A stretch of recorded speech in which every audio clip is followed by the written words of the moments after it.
Breaking news right now in East LA. Sheriff Robert Luna is holding a news conference after 3 deputies were killed in an explosion at a department training facility. Let's listen in. Tragically, there were 3 sworn members who were fatally killed that were assigned to our arson explosives detail.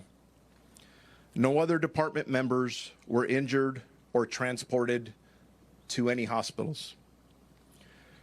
This is, unfortunately, the largest loss of life for us as the LA County Sheriff's Department since 1857.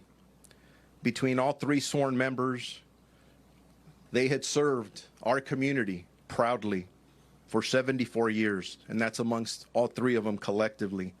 19 years, 22 years, and 33 years. And at this point, we are not giving out their names. One of the reasons it took me a while to get out here, one of my priorities is the families of our deputies. And I've met with several of them this morning. There are still others who are on their way. There are others who have not been notified. The last thing I want to do is them to turn on the news and find out that way. So thank you for respecting that at this point. My second priority were our employees. Our employees are hurting right now. Members of our Special Enforcement Bureau, other members of our arson detail as well, arson explosives detail. In regards to the details of what happened, I'm going to give you what I have right now. There's a lot more that we don't know than what we do know. But our intent is to look at this from the very beginning and figure out what is it exactly that caused this tragic event. Currently, our homicide detectives are on scene, and they are investigating the deaths that are we are being assisted by the Federal Bureau of Investigation, who are investigating the post-blast portion of this incident. You have seen other vehicles other than FBI. You've seen the ATF here. They will be assisting the FBI as well. I am very grateful to the bomb squad of the Los Angeles Police Department. And I mentioned Chief Jim McDonald standing behind me here.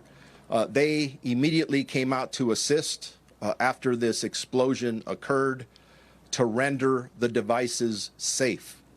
And just so all of you know, they were just rendered safe within the last minutes, right before we walked out here. So it was still an active scene. It wasn't stable, and definitely a very active crime scene as we go forward. At this time, we do not know the cause of the explosion. However, the specific area has been closed off due to the ongoing investigation. We believe there is no threat to this community. Actually, I could tell you there is no threat to this community. This is an isolated incident.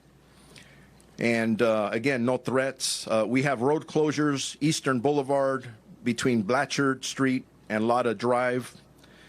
And again, I do want to thank all of our local partners, our local elected officials that are here to help us get through this very difficult time. We have our Psychological Services Bureau personnel on scene that are assisting our employees at this moment, along with peer counseling and chaplain services.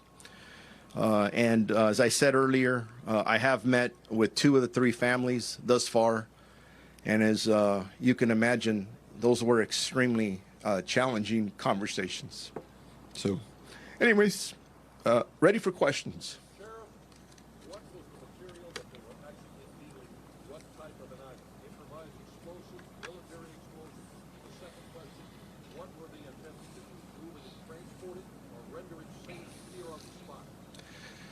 Those are all good questions that Pete just asked. Now that the investigation has started, now that the investigators can actually get in to the scene that it was just rendered safe, we will be able to answer all those questions. Too early right now to be able to answer that. Were there other military style or military grade explosives nearby that were rendered safe? We will know that hopefully in the next couple of hours. Sheriff, were they moving these explosives from one place to another? Were they investigating existing explosives already in the facility? And what were they doing? All these questions are really good questions, and they're the questions that we have as well. The investigation is just about to get started on all this, and these are all the questions that we're going to want answers to, and we'll get them. But simply, right now, I wanted to get out here. I know all of you have been waiting for a while. I'm giving you the information I have, and we're not there yet. Thank you. Can you say something in Spanish for us, please? Let's wait for the English, and then we'll do the Spanish afterward, if that's okay. Sheriff, are you able to say this? We heard that someone was injured as well and taken to the hospital. Are you able to say the status of that person? Earlier, we had 3 fatalities of our employees, which I call heroes, or very heroic in the work that they do. We had no other injuries other than the 3 fatalities. And just so all of you know, the members of this team, I've heard over and over the word elite being used. I think sometimes that term gets overused. But if you're familiar with our Special Enforcement Bureau, they're the best of the best. And the individuals who work our arson explosives detail, they have years of training. And these members, usually the average calls that they go to in dealing with some very dangerous situations or items average about 1,100 per year. So these aren't people who don't do this very often. They are fantastic experts. And unfortunately, I lost 3 of them today. These materials brought back to Biscaloos, if there was a possibility that they were unstable or dangerous, normal protocol would be you take it to Wayside, the bomb range out there. You don't run a risk here. Why was it not done out there, or were they in the process of trying to move this to transport it out to Wayside to handle it better? Those are all questions, Pete, that we're going to get to. We need to go from A to Z to know exactly what happened. That's why we have our partners here from the Federal Bureau of Investigation that will be conducting the post-blast. There'll be a lot of details coming out there eventually. ATF is here to assist them, the National Response Team. These are individuals that have a lot of expertise in what they do. And again, all the questions being asked, very good questions. But if I waited to get the answers to those, I'd be here probably in 2 days. And I'm just trying to get out here in front of all of you.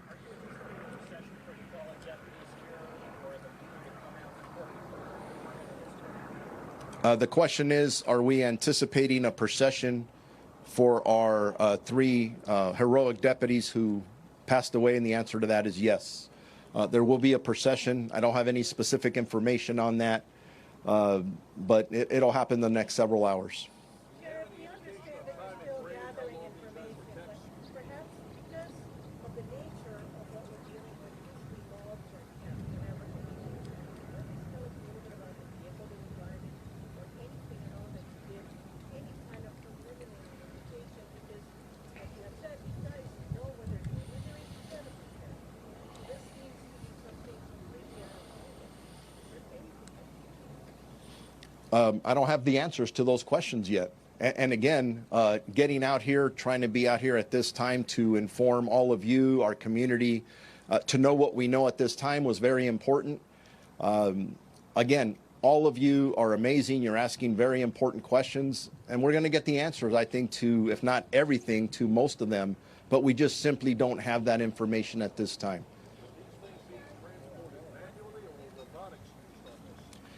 There is currently an investigation going on to determine what happened from the very beginning to the end. I know everybody wants answers. Please understand, we just rendered the scene safe. Within the last 30 minutes, the LAPD bomb squad rendered the scene safe. We have to go back, investigate what happened from the very beginning, and we'll get there. Just not going to happen this soon.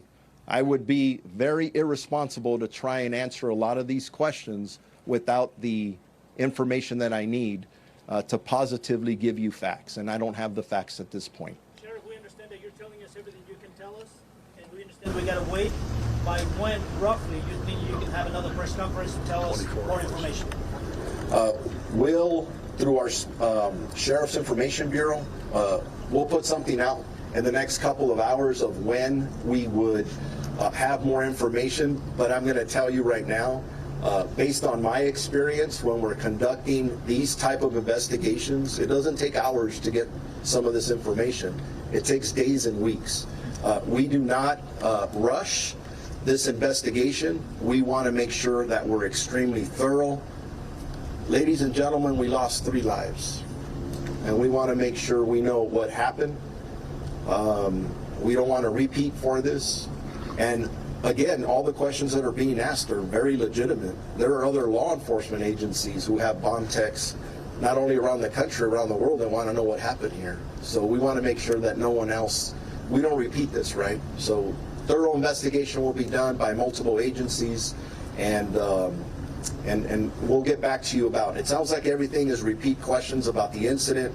I can't answer any of those right now because we don't have those facts yet. So with that, thank you all, and then we'll keep you updated on any progress on anything else. Appreciate each and every one of you. God Sheriff, bless. could you answer one question regarding their expertise? Off to the side, off to the side. Thank you guys. We'll give you an update on our next. Emotional. Sheriff Robert Luna there giving us more information about the explosion at that training facility in East LA that killed 3 deputies. Again, these were 3 members assigned to the arson explosives detail. Said no other members of the department were injured. Yeah, the sheriff explained the investigation is ongoing. He said this will take days and weeks, and it will not be rushed. He spoke emotionally about the 3 deputies whose lives were lost. Cumulatively, they'd worked a total of 74 years for the department. That's right, 19, 22, and 33 years. Says he has spoken to some of the family members. He is not releasing their names yet because there's still other family members that he hasn't spoken to. And then, of course, his other second priority are his employees that are still devastated by all of this. He did mention the scene has been rendered safe just within the past 30 minutes. So, of course, a lot of questions about why these ordinances were brought to this location that seemed to be out of policy, but he wouldn't address that at this point. He did say this is an ongoing investigation. And he says many agencies are collaborating here with this investigation. The ATF, of course, the FBI assisting with the post-blast explosion. So, of course, a lot of questions still unanswered here, but we, of course, will continue to monitor that situation. And, of course, this is a breaking news story, and we are going to continue following it throughout the day on air and online on our website, NBCLA.com, and the NBCLA app. We will have the latest details for you on the NBC4 News at 3.